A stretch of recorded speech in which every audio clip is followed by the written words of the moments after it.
My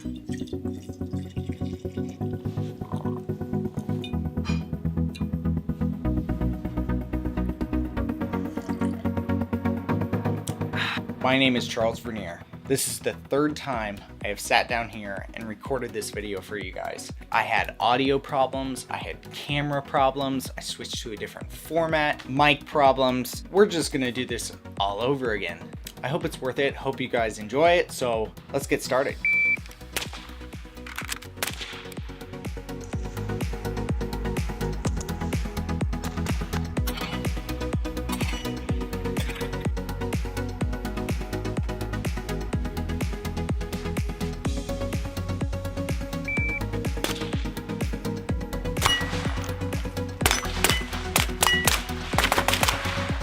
As many of you guys know, I shoot weekly for T-Rex Arms. If you guys don't know who that is, I'll leave a link down in the video description and you can go check out their channel. We produce educational materials as well as content for the gun industry, firearms and law enforcement. We help provide training videos. Today, we're going to be talking about what gear I use to film the YouTube videos as well as the Instagram content. Over the years, the gear that I use has evolved into what you see here today, and will probably change in the next couple of months.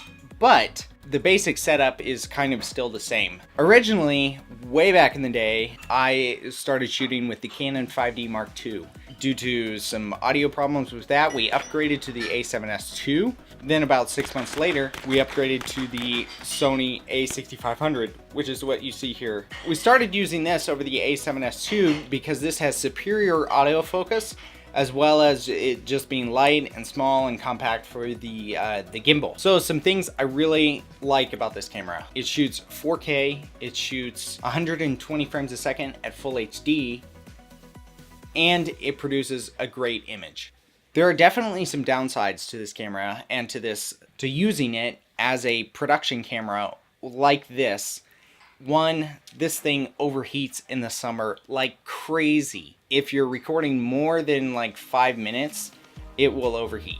As well as outputting to HDMI seems to heat it up even faster. So, and we do both. Another thing that's a con is the super small batteries that this thing uses.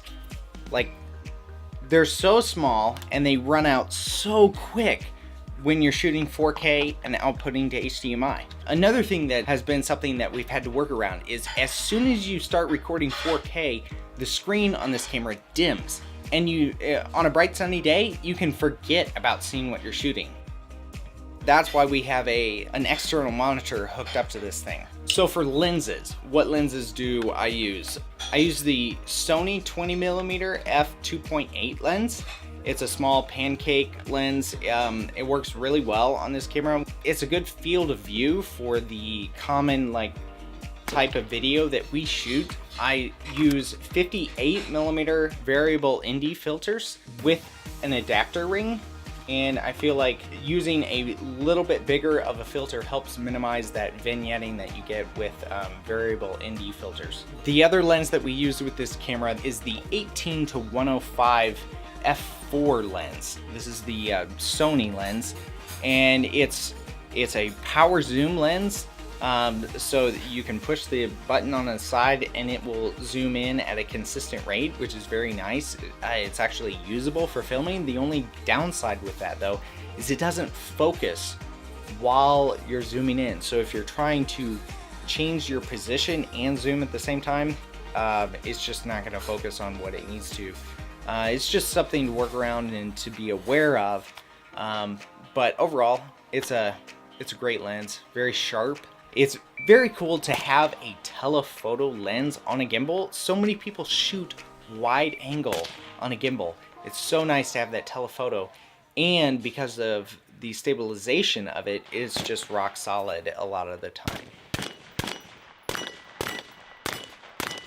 So this is the screen that we're using. It's the small HD focus. I have it mounted on here backwards just so I can have the mic configured the way that I have it. It works both ways. It will flip the image around, and it Like, this thing is amazing. It lets me choose different screens to have histograms and audio levels. Like, this thing is awesome and is super bright. Even on a sunny day, I can see what shots I'm getting quickly and accurately. Before I had this, I just had to film and hope that I was getting something good and then review it later. This screen is well worth the money. I listed a budget monitor by eYoYo down in the video description that I've heard very good things about. It doesn't quite have the build quality of the Small HD, but if your budget doesn't allow the Small HD, then the eYoYo is a very good option. Going back to the battery life on the camera, it's horrible, right? Well, that's where this comes in. This is a 20,000 milliamp battery that I have adapted here to the gimbal with a cell phone holder, or this is plugged into the camera through USB, and this will charge the camera if it's just sitting still. If it's recording and outputting to HDMI, battery still slowly drains. That's how much juice this camera is using while it's filming 4K and outputting to HDMI. But this will allow me to only have to make a battery change once per day. Whereas if I'm not using the battery pack, I have to change this battery multiple times an hour. I go through so many batteries if I'm just using this and not the external battery pack here. There is a way that you can plug in on the gimbal here and use the gimbal batteries to help power the camera. That just drains your gimbal batteries, and I would rather just have a little bit extra weight and have one of these. I can get a full day off of my gimbal batteries, whereas if I have it plugged in here, the gimbal batteries go down before the end of the day. I'd rather only have to replace one, and actually the camera battery is easier to swap out than the gimbal batteries are. Let's talk about the grip arm that I have on here. I can't actually remember what brand this is. I'll leave a link in the description. This is a very heavy, sturdy L bracket grip arm, and I really like this because it allows me to mount the monitor up here. Note about this one, the specifications aren't correct for the cold shoe here. The mic won't fit in there, and the Small HD won't fit in there, so I need to like Dremel it out some more, but it has all of these 1/4 inch holes on it, so I was able to just work around that for now. Anyways, I like this over the two-handled setup. A lot of people ask me about the two-handled setup and what I think about it, and it's great. It provides a lot of control over just the single stick. If this is all that I have, I will use it, but I have the same amount or close to it of control with this one.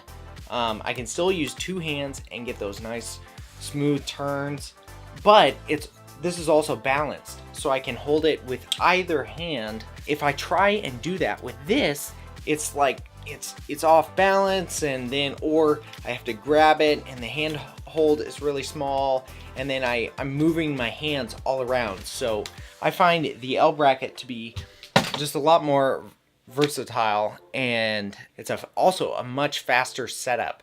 When we're getting to the range, we need to set up equipment as quick as possible, so I can get filming, and so we can make the most out of our content generation day. So now onto the gimbal. This is the Zhiyun. I'm not actually quite sure how you say it, but the Zhiyun Crane. This is the Crane 2. I've been using the Zhiyun gear since they first came out with the Crane 1. This is very good. I love the follow focus here. I use this sometimes on a shoot. I will use this with the 18-105. Obviously, like this lens, it's too small. You can't use the follow focus on it. So the one problem with the gimbal is that when I'm filming right next to a gun going off, there's the muzzle blast, and the crane will pick up that muzzle blast, and the servos will jump and jitter, reacting to that muzzle blast and to that sound shockwave. So it provides a little jerk, and I've turned the motors all the way down to low, and then added these weights to the camera, and that helps provide a little bit more weight. Also, using the 18-105 lens provides additional weight that helps keep the camera steady when there's muzzle blast going off. For some reason, I don't know what it is, the gimbal reacts in that way if you're up close. All the gimbals did it. It's just something that I've had to work around. Another way to work around it is to use my glide cam. I use this when I just want to get really close into the action and I don't have to worry about the muzzle blast. I've had this glide cam forever. This is from 2007 and it still works great. It's battered, worn, has character. It's missing pieces, but it still works. So for mic, we use the Rode VideoMic Pro. They have a newer version out called the Pro Plus, which takes care of some of the problems that this mic has. Like the new mic has an auto off. When you shut off the camera, it shuts off to save on battery. This one, I accidentally leave it on all the time, and apparently a bunch of other people did too. That's why they fixed that in the new one. Overall, this is a great all-around vlogging / video mic, and it's 10,000 times better than the mics that are on board the camera here. We will be upgrading mics to probably the higher end, some higher end mics. It looks like we'll be going with Sennheiser, but for now, like, this has served us very well. Some of the videos we shoot, we use a little lapel mic and a H1 recorder. Using a lapel helps in those some days it's really windy outside and this mic is just picking up a lot of wind noise. I almost always run a Rode mic just so I have backup audio on the camera. How do I carry all of this equipment? Well, last year we had this problem where we had all of these really small bags and we didn't have one bag that we could carry stuff in. So I looked around, I looked at Low Pro, finally settled on this. This is the Timba shootout bag. This is the 32 liter. This is their biggest backpack style, and this thing is awesome. It has so many different compartments inside. It's very clean. It's easy to organize stuff. We have more than enough room for the little A6500 setup that we have. Like, we can use this bag when we upgrade cameras probably later this year, but for now that thing works great. But we have one more. This is the Pelican 1615. This is what we carry all of the gimbals, and we carry a drone in here, where we have a cleaning kit in here. This is just the beast that we lug with us along with the backpack. That pretty much sums it up, guys. If you have any questions about the stuff that I mentioned today, or you have a question that I didn't cover in this video, leave a comment below and I'll read through those and either make a video on it or respond to it there. Let me know what other videos you guys would be interested in seeing. I hope to produce regular content on this channel that provides you guys with valuable information so you guys can step up your photography and video game. This is one of the things that I'm passionate about, and I want to start sharing what I've learned over the years with you guys. This setup is the same exact setup that I would use if I was filming a wedding video, any other type of promotional video, if I was filming a music video. Like, this is the setup that I know that works well for me to capture the content that I need for my clients. This isn't just for what I do. You guys can take what I've done here and apply it to your various different spheres of where you work in. By and large, this is a system that I have worked the kinks out of over the last year or so and gotten it down to where it works very well for me capturing content on a regular basis for the company that I work for. Anyways, guys, over and out.